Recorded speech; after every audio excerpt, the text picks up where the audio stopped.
Hôm nay mình mới đi bán về nhà mình mua được mấy cái đói với 2 trái cà, với lát mình chiên một xách cà làm mắm chấm rau nè, có rau sống nè, với trái bầu, lát nữa mình luộc.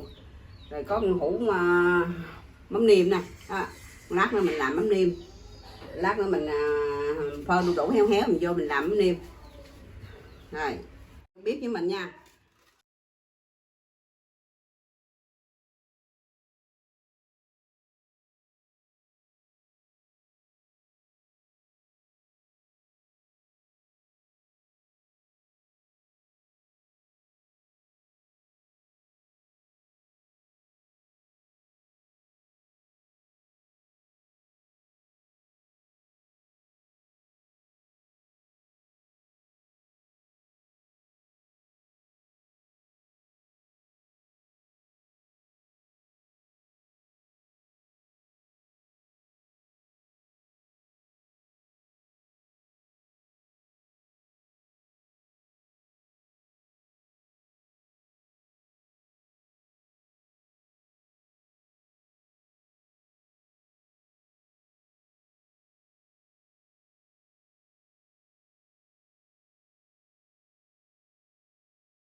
Quay đây mình chiên cá luôn.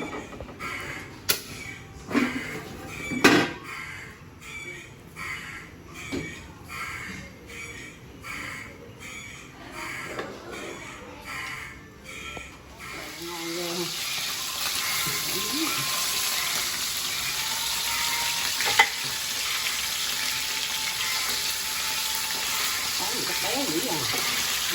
Cá ngon quá trời. Mình một bầu mình không có bỏ nước, mình một bầu của mình nêm miếng vô làm canh ăn cơm luôn à. Rồi mình đi bột ngọt với nêm vô.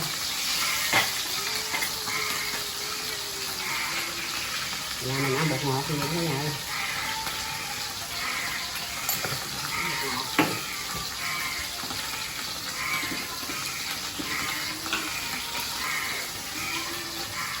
Hai muỗng bột lên.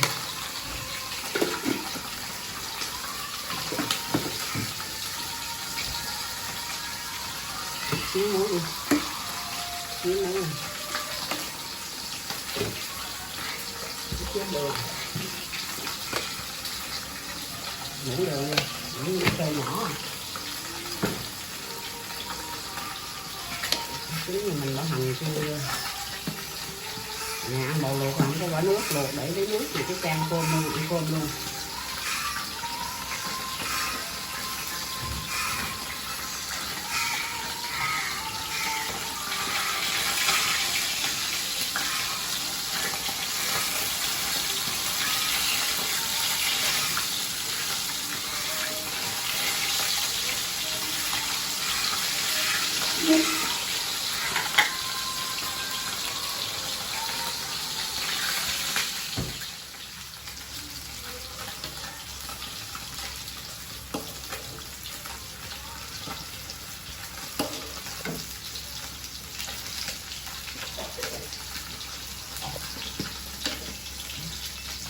Mình lót chín rồi. Mình cắt hành bỏ vô, hương tiêu bỏ vô. Nêm miếng rồi.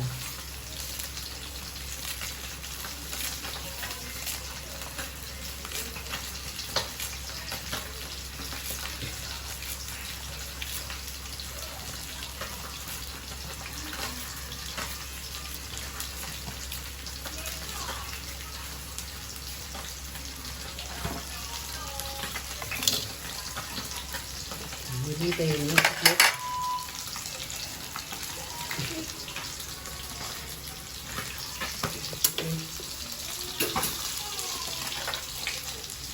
Còn bầu chín rồi nè. Cá chín rồi.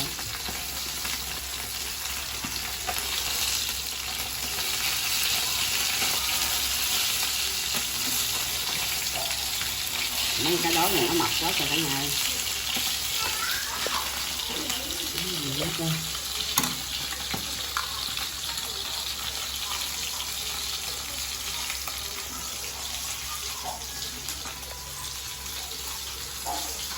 Cho nó vàng vàng chút nữa. Vàng vàng nó giòn.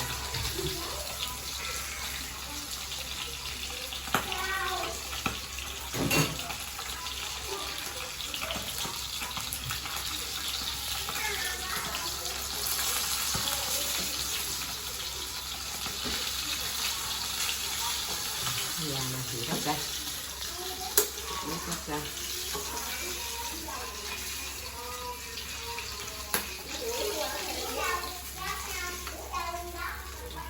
Chín rồi nha, rớt ra. Khèo ca anh bỏ vô cá.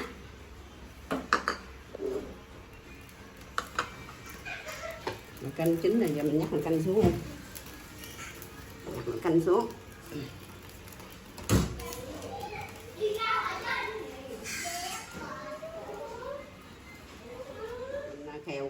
Khèo ca anh bỏ vô cá.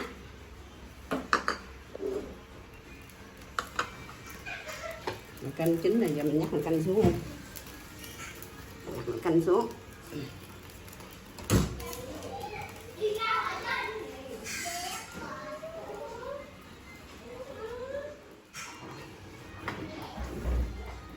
Mình bỏ tỏi vô mình phi cho nó thơm.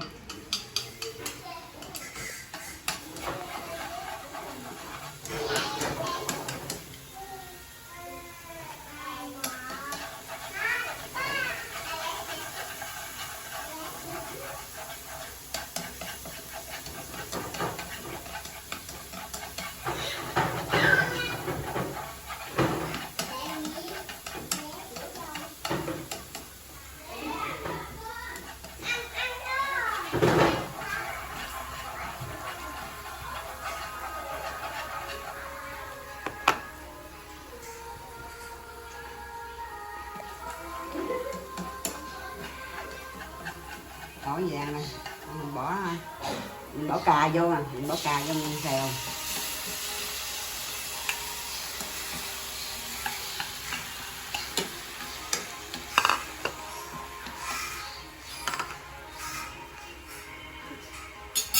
Bỏ vô đây tí bột ngọt. Tí bột ngọt thôi.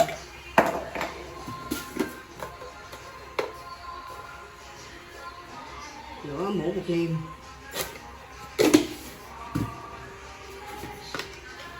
Hai muỗng đường.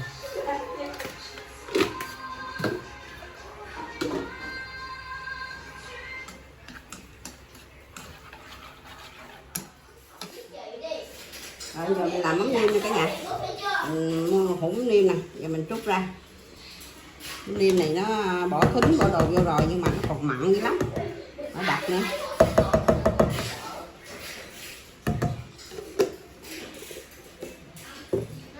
Giờ mình bỏ bột ngọt. Nó mặn lắm mình bỏ muỗng bột ngọt luôn. Bỏ đường hay bỏ nhiều ạ. Nêm nó mặn lắm cả nhà ơi. 2 muỗng nè, 2 muỗng đường gì đó. Mình trộn lên. Nó đặc thì mình không có bỏ nước, hồi nữa mình bỏ đu đủ nè, mình có đu đủ nè. Lát mình trộn với đu đủ vô. Vậy mình tỏi ớt nè, tỏi ớt mình xay sẵn nè. Bỏ vô. Bỏ tỏi ớt nhiều vô.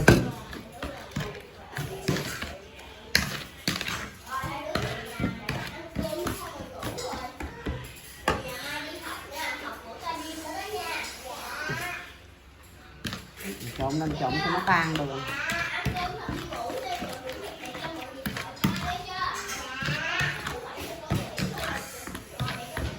rồi mình bỏ đu đủ vô mà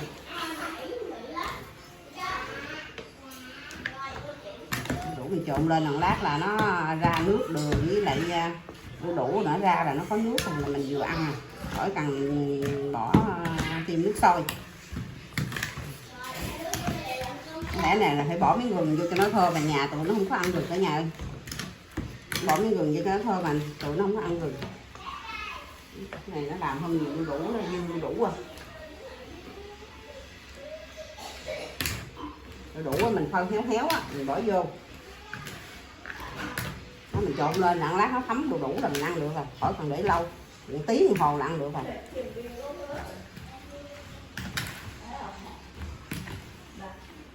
Vậy nó đặt vậy lát lát cái đường rồi nó ra là nước đu đủ rồi nó ra là nó sệt sệt vô là vừa ăn đó cả nhà, ngon lắm, thơm. Cái này là ta bỏ thính sẵn rồi, mình mua về mình trộn đường bột ngọt với lại tỏi ớt, mình bỏ thêm miếng tỏi ớt cái này, tụi nó ăn cay đó, cay cay nó ngon, cay ngon. Để đây lát cái thấm ăn này cả nhà, xíu là ăn được. Này mình để mấy ngày mình ăn cũng được. Để cho nó thấm, lát là mình vô hũ. Nó muốn ra nước rồi đó.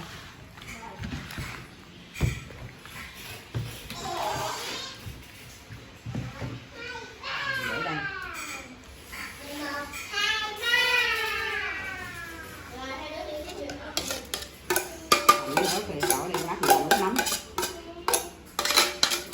Tôm cá chiên bỏ đại vô, không có lường, mình làm theo công việc gia đình của mình nè, không có lường. Này là cái mình đổ miếng xôi vô,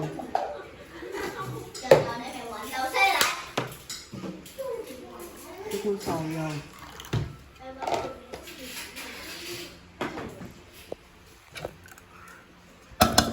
cái muỗng thì quậy lên.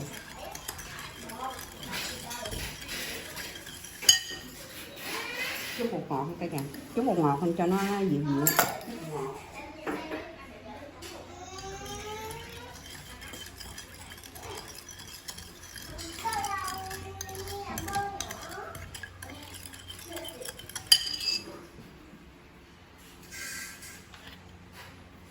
Dạ.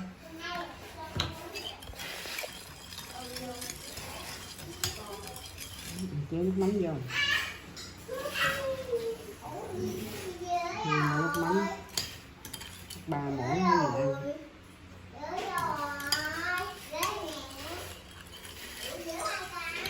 Nhà mình ít ăn nước mắm lắm đó cả nhà ơi. Mấy nhỏ nó đòi khoái ăn nước tương hơn nước mắm.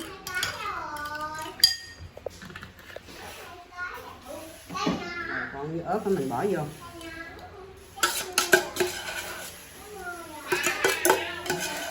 Cái loại xay ớt thì ngon lắm cả nhà, xay ớt cái gì nó ngon á. Cái loại xay ớt này. Rồi mình nặn miếng chanh vô nữa, xong. Chanh vô nha cả nhà, nặn miếng chanh vô nữa vừa. Nặn miếng chanh vô nữa là xong rồi cả nhà ơi. Sao cái mắm quá ngon. Mắm nhiều quá ngon cả nhà ơi. Đó, mình theo cà nó cạn rồi. Bỏ miếng tiêu vô, nó cạn sệt, cái tô nước cho nó cạn, mình bỏ miếng tiêu vô,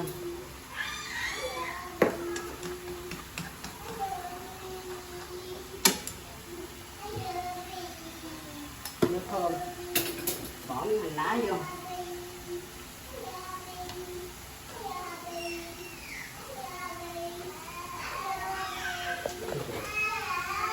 mình trộn lên. Tắt bếp luôn, tắt bếp luôn rồi mình bỏ vô cá.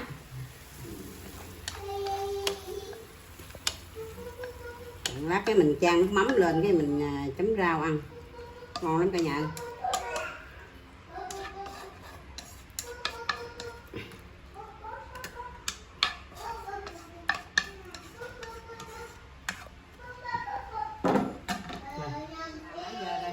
Mình vô hũ đi, để hoài rồi đâu không.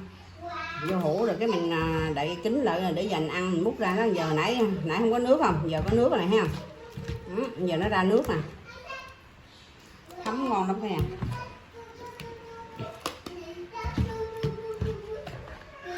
Bỏ hũ mình muốn ăn mình múc ra mình ăn, để hoài rồi nó bu.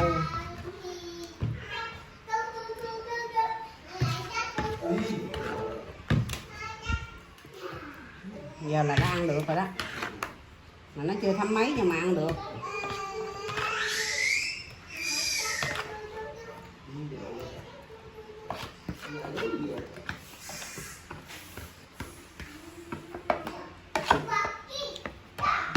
Mình đậy lại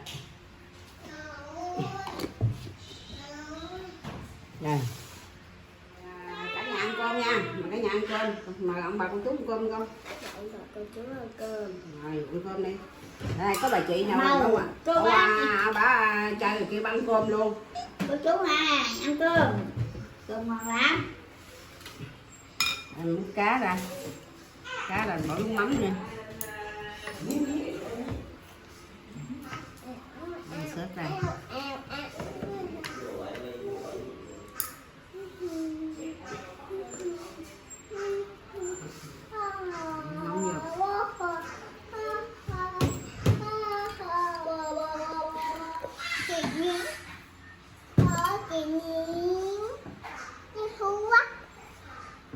Rồi mời cả nhà ăn cơm nha. Mời nhà ăn cơm gia đình mình nha. Nhà ăn cơm. Quay quay giá cái chia nha. Ăn quên. Cái này ngon hết. Ăn rồi, đi chuột ơi, bóc không?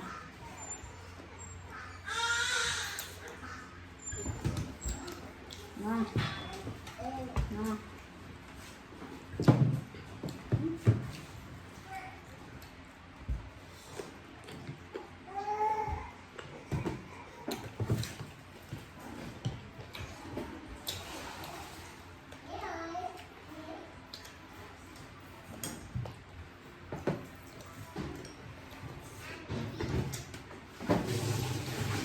Gì này làm cái chút ăn ở nhà. Ăn mau thấm đó.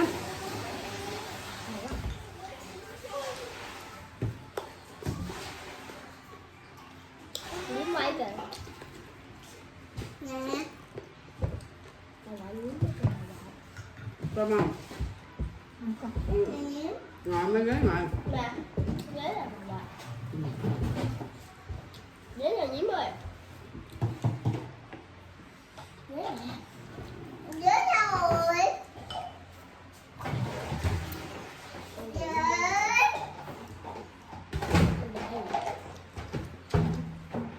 Nhím cho nhím ghế nè. Nhím.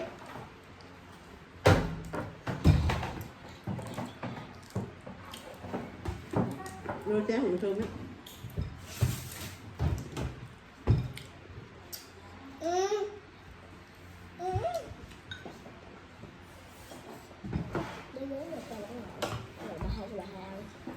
Ăn hả?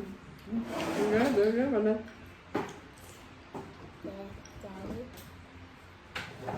Xin chào con. Chào. Chào bà con.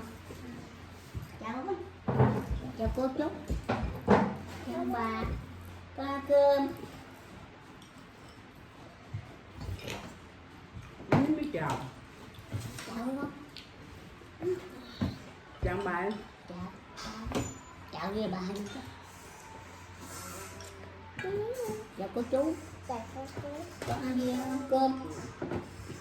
Nó lớn. Thằng bà của chú. Bà xuống chú. Nó lớn rồi. Này, ăn ba con. Hả? Ăn ba con.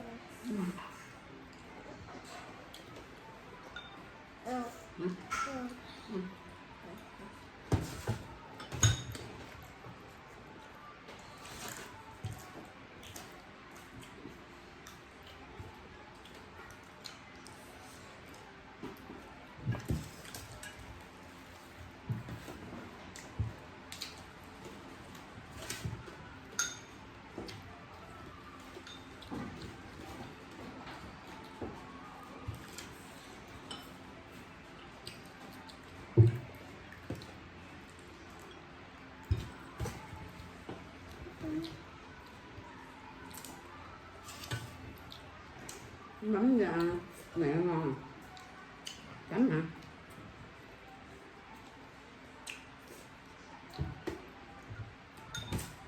Ừ. Ừ.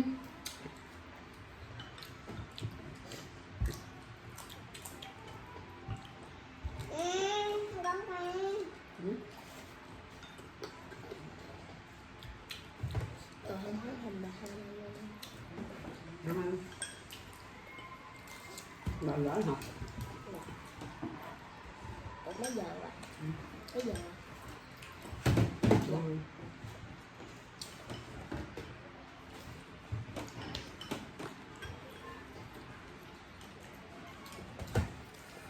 Ừ. Em biết không? Ý nhà luôn rồi. Ở đây mà đu đủ thấm à? Nào là đủ ngon rồi. Ừ.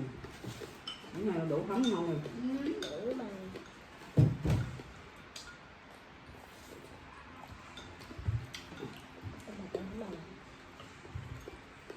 Có hả? Có hả?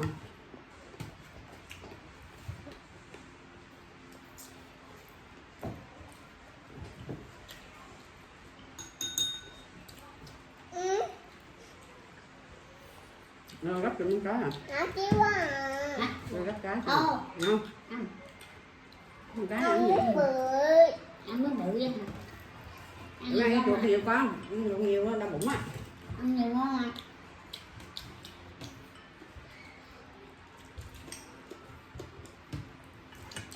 Tôi còn thấy được không? Ừ. Tôi còn thấy được. Con Con chuột nè. Ừ. Ừ, chuột nè. Chấm mắm không? Chấm nó hơi cay á. Ăn nhiều ngon. À, cay quá, tôi ăn cái này ăn cay dở quá. Cây gì mấy không? Ừ. Cũng cay dở nè.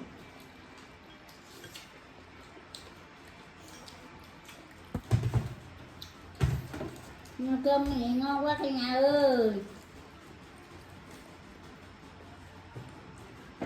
Ừ. Con ăn. Đây.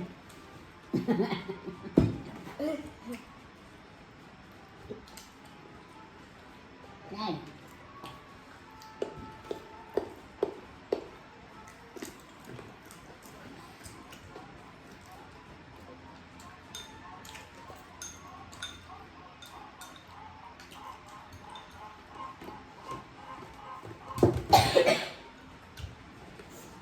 Ngon không? Ăn chuột nhiều không? Ăn chuột nhiều cũng tốt á. Nha. Bà hay nói hả? Đúng Ừ. không? Nha. Ừ. Con ăn cay rồi.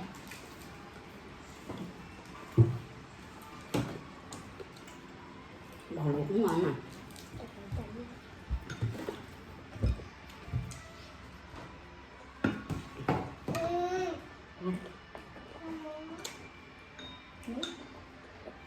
Đi nước đá đâu rồi? Được không?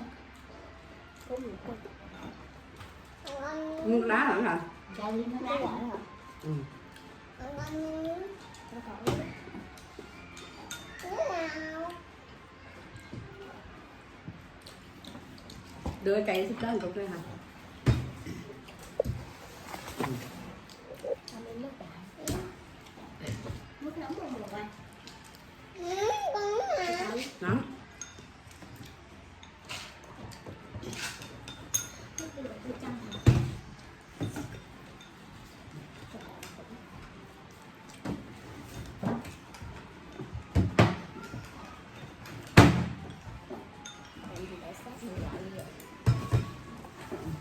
Chén lên, bỏ cho. Ngon quá. Chén lên. Ngon rồi. Ngon quá cả nhà ơi.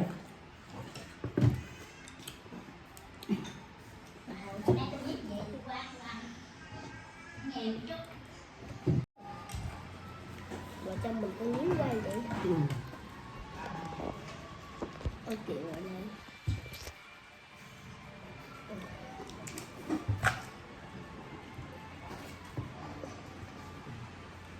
Con cơm nào? Cơm nào?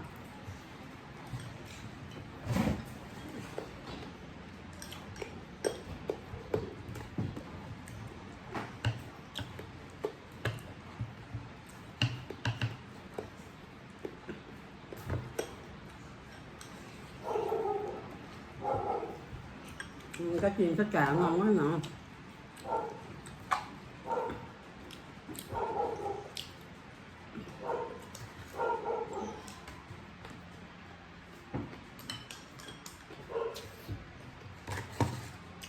Bữa thì miếng cơm nữa. Không. Trời ơi.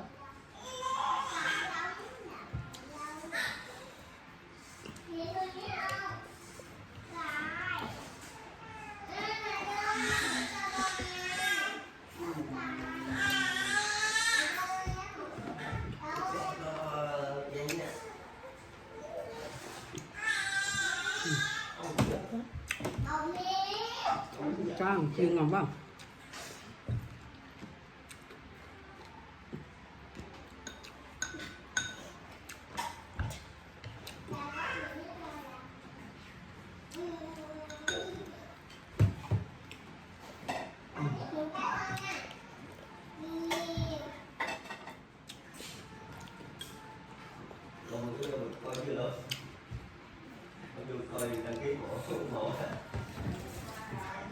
Ngon quá. Ni mà bỏ đủ đủ vô nó ngon, thấm nó ngon.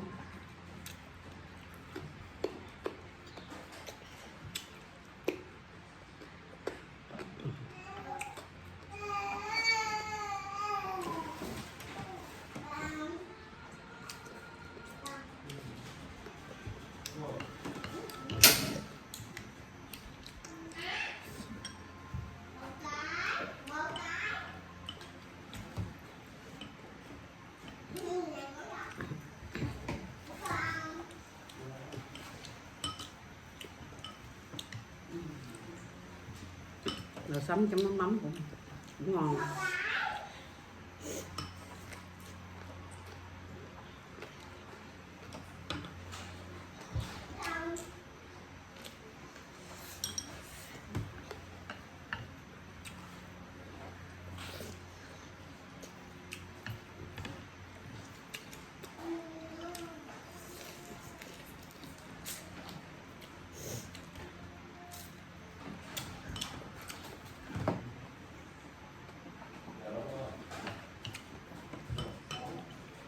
Ngon, bạc ta. Với cho mắm là bà chan ra.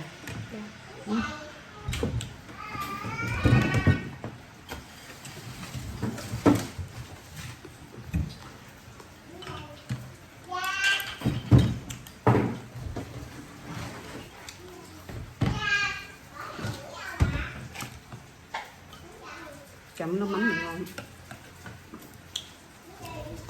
Rồi.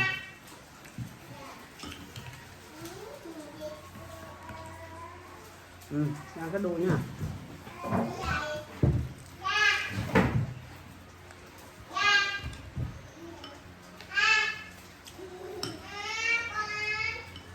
Hương cơm đây à?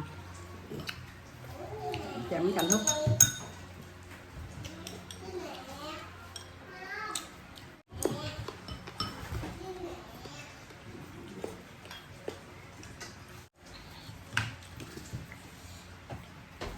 Cay đâu?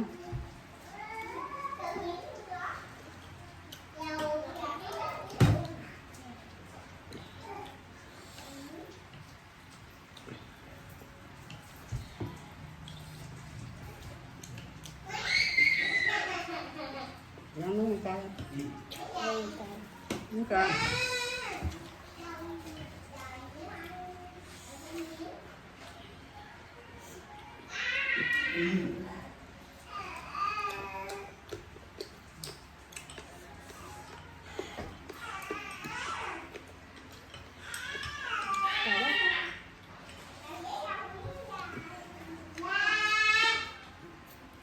Mắm là đủ ngon quá.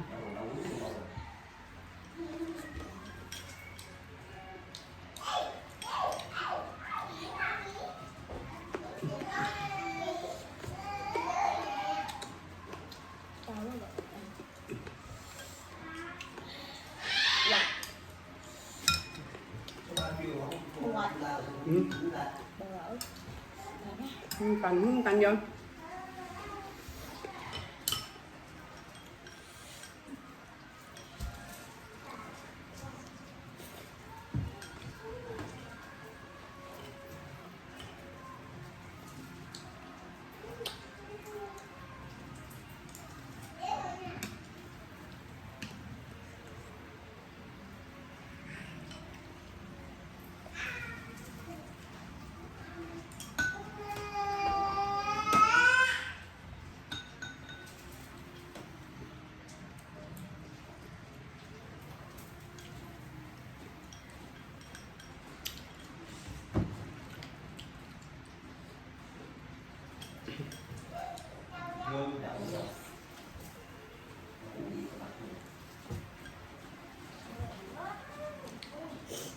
Rồi video của mình đến đây là tạm dừng nha.